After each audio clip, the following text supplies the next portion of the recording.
স্বামী বিবেকানন্দ একবার বলতেন যে দেখো বাবু, তোমার এই ভগবান কোথায় ঝুলছে, কোন আকাশে কোন স্বর্গে, তাতে আমার কোনো লাভ নেই।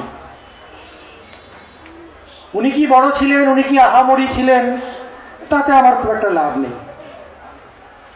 যেমন আমাদের লাভ নেই কোনো নিমন্ত্রণ বাড়িতে কত রান্না হয়েছে শুনে কি হবে, গিয়ে কি খাওয়াতে পারবি, তাহলে খাবো, না তো শুনে লাভ নেই।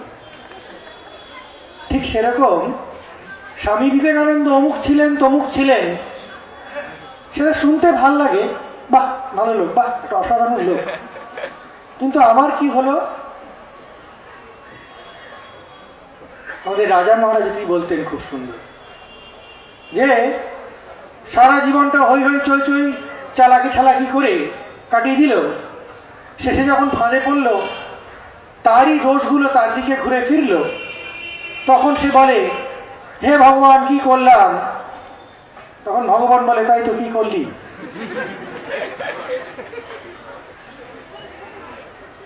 মোদ্দা কথা হচ্ছে,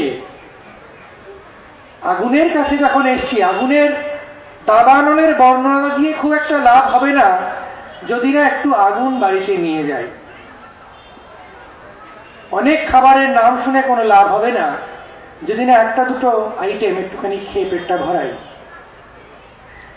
এরকম আমার যেগুলো মনে হয় স্বামীজির কিছু স্যালিয়েন্ট ফিচার, কিছু কর্নার স্টোন, যেগুলো হচ্ছে আমাদের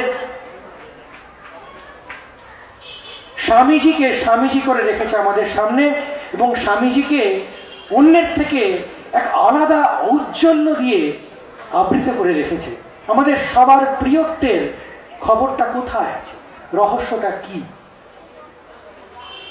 কতগুলো জিনিস শুধু বলবো, আমার মনে হয় যে এগুলি আমাদের পক্ষে খুব প্রয়োজন। আমার দৈনন্দিন কাজে স্বামীজিকে খুব চাই, আমার বিপদে আপদে স্বামীজিকে খুব চাই। দেখা গেছে ঐশ্বর্যের সময়, আনন্দের সময়, হৈহুল্লোড়ের সময় জিন্স পরে ঘুরছে, এইটুকু দাড়ি, এখানে দাঁড়িয়ে সেখানে দাঁড়িয়ে পারফিউম মাখছে, স্বামীজিকে দরকার হয় না। তখন যখন ফেল করে,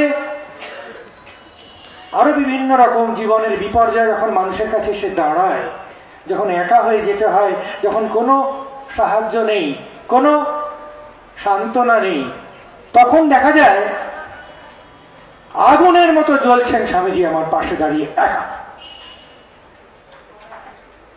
যখন বন্ধুহীন পৃথিবী, সান্ত্বনাহীন পৃথিবী, সমাধানহীন পৃথিবী আমার কাছে আমাকে নিঃস্ব করে দেয়, তখন দেখা যায় এই নরেন্দ্রনাথ দত্ত নামক ব্যক্তিটি জ্যান্ত হয়ে আমার পাশে দাঁড়িয়ে আছেন।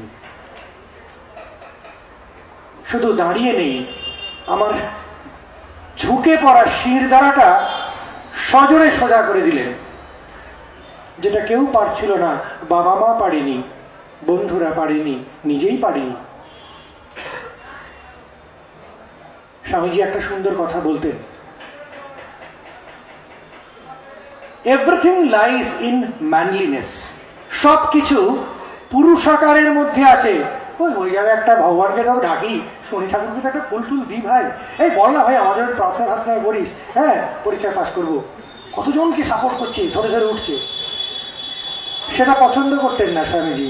উনি বলতেন এভরিথিং লাইজ ইন ম্যানলিনেস, পুরুষকারের উপর সবকিছু নির্ভর করছে। বলছেন this is my new gospel, এটা আমার একটা অভিনব বাণী, শুনে না। শোনাচ্ছেন কেন? শুনতে চাই না আমরা, আবার খাটতে হবে, পুরুষকার সেই রয়েছে, হলো না তো কিছু। বলছেন না, শুনে না। দিস ইজ এভরিথিং লাইজ, সবকিছু নির্ভর করে এটার উপর। স্বামীজি বলছেন পড়ে যাওয়া, পতিত হওয়া, ফেল করা, এসব নিয়ে আমরা মাতামাতি করি, এসব নিয়ে মানুষকে বিচার করি, নোংরা সমাজ তৈরি করি, কাদা ছড়াছড়ির সমাজ করি, বন্ধুদের মধ্যে মুখে হাসি, ভিতরে হৃদ্যতা নেই, ভাইয়ে ভাইয়ে নেই। কখনো কখনো মাও সন্তানকে তেমন স্নেহ করছেন না, সে অত ভালো নয় বলে। সুতরাং পতনের দোষের ফিরিস্তি করতে আমরা খুব পটু। আমার একটি ভাই বলে গেলেন, খুব সুন্দর কথা বললেন। স্বামীজি বলছেন, তোমরা নিজে যে দোষ করো, নিজে যে স্বাধীনতাটা ভোগ করো, অন্যকে সেই স্বাধীনতা দাও না কেন? নিজের সিনেমা দেখলে খুব ভালো, আমি ভালো ছেলে, এই তো মহারাজ একটা সিনেমা দেখলুম, আর জানেন মহারাজ উনার সিনেমা দেখে প্রতিদিন, কেন কমপ্লেন করছো কেন? তুমি ডিসঅনেস্ট, তুমি অসৎ। এরকম ছোট ছোট জিনিস স্বামীজি বলছেন। তো প্রথম হচ্ছে ম্যানলিনেস। বলছেন পড়ে যাওয়া কিছু নয়, তাকিয়ে দেখো সেই পড়ে যাওয়া মানুষটা, সেই অর্ধমৃত মানুষটা কেমন হই হই করে দাঁড়িয়ে উঠছে। There lies the divinity of a man. আমরা যেন দাঁড়িয়ে উঠতে পারি, এটা খুব বড় কথা। স্বামীজি বলছেন আমার জীবনে একটাই উদ্দেশ্য। আমরা বুঝি না, প্রচুর শুনেছি কথাটা, to preach unto mankind their divinity. মানুষকে তার ইমেন্স পোটেনশিয়াল, ইমেন্স গুডনেস যেটা অলরেডি আছে, তৈরি করতে হবে না, ভালো ছেলে হতে হবে না, কায়দা করে মার্কস নিয়ে এসে মায়ের মুখ উজ্জ্বল করতে হবে না। ওই উজ্জ্বল সমুজ্জ্বলের ঘটনা আমরা জানি। এই উজ্জ্বল করলো, তারপরে ব্যাস চললো, বাবা মা আমি ক্যানাডায় পোস্টেড, হ্যাঁ বাবা এসো। মা খুব হাসছে, পাড়াপাশিকে বলে বেড়ায় আমার ছেলে না ক্যানাডা থাকে, ঘরে ঢুকে কাঁদে, কোথায় ছেলে? উজ্জ্বল করা তো সোজা না। সুতরাং উঠে দাঁড়ানোর শক্তি, যে এই উঠে দাঁড়ানোর শক্তি নিজে অর্জন করবে, স্বামীজি বলছেন যে মানসিক জগতের এক নিয়ম আছে। যেমন আপেল উপর থেকে পড়লে নিচে পড়ে, গ্র্যাভিটেশন আছে, সেরকম মানসিক একটা জগৎ আছে, তার একটা নিয়ম আছে। সেই নিয়মটা তোমরা জানো না। সেই নিয়মটা আমেরিকান, ইংলিশ, ইন্ডিয়ান নিয়ম হয় না, ইউনিভার্সাল রুল, ইউনিভার্সাল রিলিজিয়ন। সেই নিয়মটা কি বলছেন? যখন তুমি কোনো তোমার নিম্নাবস্থা থেকে উচ্চাবস্থায় উঠছো, সিনেমা দেখছে ফেল করছে, ক্লাসে যায় না, সবার হয়, ধর করে নিচের দিকে নামছে, বলটা নিচের দিকে গড়িয়ে যায়, জলটাও নিচের দিকে গড়িয়ে যায়। নিচের দিকে গড়িয়ে যাওয়া সোজা, এমনি রাখলেই গড়িয়ে যাবে। মনে আগে খুব ভালো ছিলাম, এখন না কেমন একটা হয়ে গেছি, হয়েছিস কেন? নিচের দিকে গড়িয়ে যাওয়া সোজা, উপরে ওঠা কঠিন। You have to give your positive conscious energy back to yourself to lift yourself up. তো নিজেকে যখন কেউ তোলার চেষ্টা করছে, ভালো হওয়ার চেষ্টা করছে, একটা দোষ কাটিয়ে ওঠার চেষ্টা করছে, আমরা তো সমাজরা তো শিখিনি তাকে প্রশংসা করতে, কুট করে পিছনে ব্যাকবাইটিং করে থাকি। যে চেষ্টা করছে নিজে, স্বামীজি বলছেন সেই মন একটি অসাধারণ শক্তি অর্জন করছে। সেই শক্তি পৃথিবীর সর্বত্র পারমিয়েট করে যায়, প্রসারিত হয়ে যায়, এবং সারা পৃথিবীতে যেসব মানুষ সেই রকম দুর্বলতায় পড়ে, সেই শক্তিকে অভাব বোধ করে দুর্বলতায় পড়ে যাচ্ছে, তাকে তারা সেই শক্তিতে গিয়ে হেল্প করে।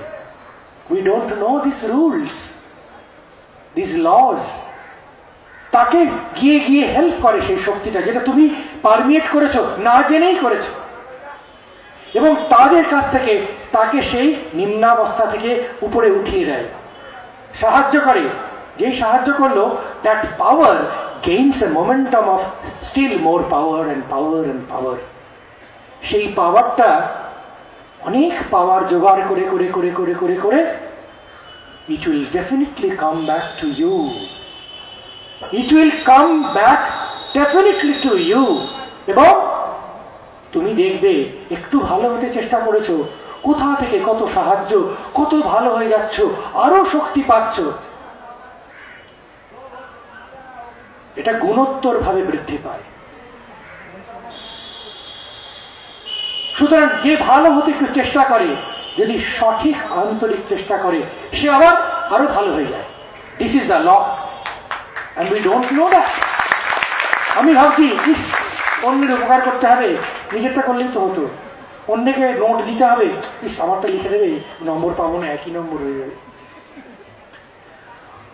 ও জানে না একটা ভয়ঙ্কর মিস করলো। সো এক্ষুনি বললেন মহারাজ একটি অসাধারণ স্বামীজির কথা, সেলফলেসনেস ইজ গড। একটি সুন্দর কথা বলি স্বামীজির কথা। গড গড অনেক হয়েছে, God God, something extraordinarily powerful, something never perishable, something always available to me without any cost, এবং which will never betray me। এই ধরনের একটা কনসেপ্ট সবার আছে গড। স্বামীজি বলছেন একটি অসাধারণ কনসেপ্ট, তোমাদের বলি, আমার খুব ভালো লাগে এই কনসেপ্টটি। স্বামীজি বলছেন, if you ever have felt to go outside, বলছেন কি, শোনো ভালো করে, if you have ever felt, করতে বলছেন না, যদি কখনো মনে করে থাকো, অনুভব করে থাকো, কি, going outside to embrace the whole universe in your embrace, in love, পুরো পৃথিবীকে কেউ বাদ পড়বে না, শত্রু মিত্র অমুক তমুক সব, জাপানি ইংরেজ সব, ভাই বোন পাশের ঘরের সব, সবাইকে তুমি প্রেমে আলিঙ্গন করতে চেয়েছো। If you have ever felt doing this, করতে বলেননি, করার কথা ভেবেছো, সেটা অনুভব করেছো যে করলে কেমন হতো। বলছেন if you have felt doing this, বলে বলছেন then you have felt God. যার মনে এই অনুভব হয়েছে যেটা করতে যাব, করব, কেউ বাদ পড়বে না, কেন বাদ পড়বে, সবাইকে ভালোবেসে আলিঙ্গন করা কি যায় না? কেন এত বিভেদ থাকবে, কেন নোংরামি হবে, কেন দেশ, কেন এরকম পরশ্রী কাতরতা কেন থাকবে? সবাই সবাই যার এটা মনে হয়েছে কখনো, সে ভগবানকে মনে করে ফেলেছে এক ঝলকের জন্য। This is god, universality is god. Swamiji বলছেন আমি সেই ভগবানের পূজা করি, মানুষ অজ্ঞানবশত যাকে ম্যান বলে, মানুষ বলে ডাকে, আসলে মানুষ বলে কিছু নাই। স্বামীজি বলছেন সারা জীবন তপস্যা করে দেখলাম ঘটে ঘটে ভগবানই আছেন, আর ঈশ্বর ফিশ্বর, আর ঈশ্বর ফিশ্বর কিছু নেই। নরেন দত্ত চ্যাংড়া ছিলেন, যা বুঝতেন সোজা বলতেন। তো নরেন দত্তের এই একটি কথা, নিজের ভালো হলে, স্বামীজি বলছেন অন্যের ভালো করলে নিজের ভালো করা হয়। পাপ পুণ্য বিশাল প্রবলেম আমাদের, যত ভুলতে চাইছি সবাই মনে করিয়ে দেয়। বাড়ি, মাসিমা, পিসিমা, মা, বাবা, টিচার, সবাই মনে করাচ্ছে সারাদিন। স্বামীজিও মনে করালেন পাপ পুণ্যটা কি বা? সুন্দর কথা বলছেন, পরোপকারায় পুণ্যায় পাপায় পরপীড়নম। বলছেন দেখো পাপ ফাপ কিছু নেই, দুর্বলতাই পাপ, দুর্বল হবে না। সুন্দর কথা মহারাজ বলেছেন, তোমরা লক্ষ্য করেছো কিনা জানি না। স্বামীজি বলছেন যা তোমাকে দুর্বল করে, ফিজিক্যালি, মেন্টালি, স্পিরিচুয়ালি, যা তোমাকে দুর্বল করে, বলছেন রিজেক্ট ইট অ্যাজ পয়জন, বিষের মতো ত্যাগ করবে, জানো এটা পয়জন। বলছেন there is no light in it, এর মধ্যে কোনো আলো নেই, এ আমাকে আরো অন্ধকারে নিয়ে যাচ্ছে, আরো হতাশ করে দিচ্ছে, কোনো আলো নেই। Next conclusion sentence of Swamiji, it cannot be true. আমরা বলি টেস্ট অফ ট্রুথ কি? It will illuminate me. সত্যম শিবম সুন্দরম, শিবম মানে মঙ্গল, সেই মঙ্গল এবং সত্য একসাথে হলে তাকেই বলে সুন্দর। স্বামীজি বলছেন জগৎটা এত দুঃখের, যদি একদিন কাউকে একটু হেসেও উপকার তো করতে পারো, মুখটা পাঁচের মতো করে আছে, মুখটা একটু হাস না। পরোপকার, ভিখারি এসছে বলে ভিক্ষা করে খাও, নিজে সিগারেট খায় 1000 টাকা, 10 টাকা দিতে পারছে না, কি বুদ্ধি! বলছেন এত দুঃখ জগতের। এই চিকাগো যাওয়ার আগেই বলছেন হরি ভাই তোমার এই বেদ বেদান্ত কিছু বুঝলাম না। উনি না বুঝলে কে বুঝবে? উনি সব বুঝে বলছেন তোমার এই বেদ বেদান্ত কিছু বুঝলাম না হরি ভাই, আমার হৃদয়টা খুব বড় হয়ে গেছে, সবার দুঃখ অনুভব করতে পারি। শ্রীরামকৃষ্ণদেব বলতেন, এই নরেনকে দেখছো না, খাঁটি সোনা, টং টং করছে, কোনো মেকি নেই, there is no fake in it, he never fakes। এই যে মুখের কথা বলছেন না, সবার দুঃখ অনুভব করতে পারি, নিজে একটা এক্সাম্পল বলছেন, আমি একটা কালড্রান, একটা বিশাল, আমি একটা কড়াই, পৃথিবীর সব দুঃখ নিয়ে পাচন করে আমি একটা মলম তৈরি করেছি, জানো? This is Vivekananda. Let us all pray we always come back to him. তোমাদের হলফ করে বলতে পারি, if you have come to know to come back to him in your darkest days, you will find the most luminous sun already within it। Swamiji, এটাই স্বামীজি, এটাই ধর্ম, universality is ধর্ম। স্বামীজি বলছেন না, তোমাদের এই ধর্ম ফর্ম বিশ্বাস করি না, জনে জনে জীবে জীবে তিনি অধিষ্ঠান, এই ধর্ম।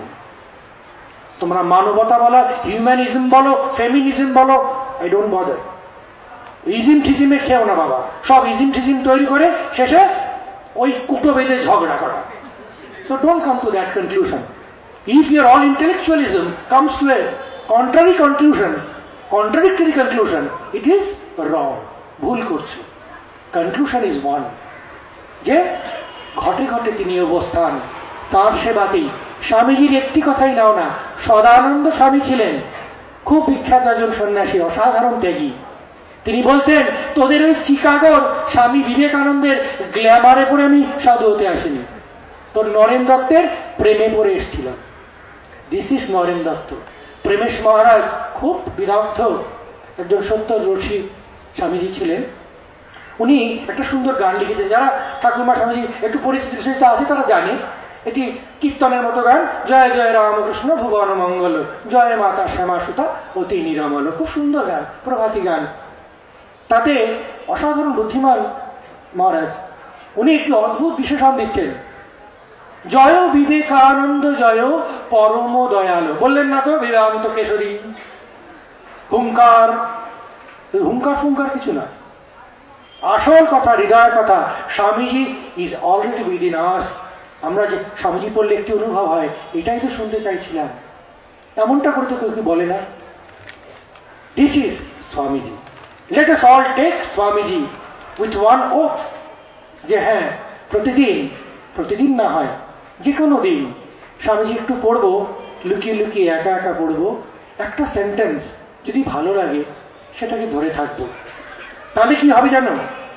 তাহলে স্বামীজি সারা জীবন তোমার প্রতি কৃতজ্ঞ হয়ে থাকবেন। নমস্কার।